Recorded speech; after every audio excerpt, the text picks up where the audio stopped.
To connect Revolut 18 to Google Pay, start by ensuring you have the latest version of the Revolut app and Google Pay installed on your device. Open the Revolut app and navigate to the Cards section, where you will find the option to add your card to a mobile wallet.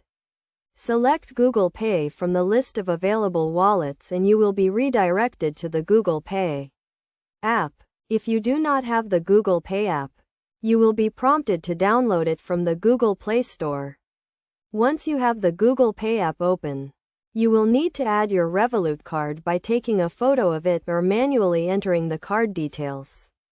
You will also need to verify your identity by receiving a verification code sent to your phone or email. Enter the verification code and agree to the terms and conditions to complete the setup process.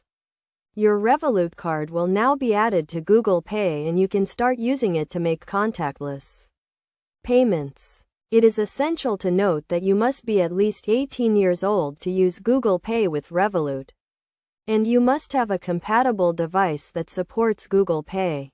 Additionally, ensure that your Revolut account is fully set up and verified before attempting to connect it to Google Pay. By following these steps, you can easily connect your Revolut 18 card to Google Pay and enjoy the convenience of making mobile payments. Remember to always keep your device and account information secure to prevent unauthorized access. It is also important to be aware of any transaction limits or fees associated with using Google Pay with your Revolut card. You can find this information in the Revolut app or on the Revolut website. In conclusion, connecting Revolut 18 to Google Pay is a straightforward process that can be completed in a few minutes. By following the steps outlined in this guide, you can start using your Revolut card with Google Pay and take advantage of the convenience and security it offers.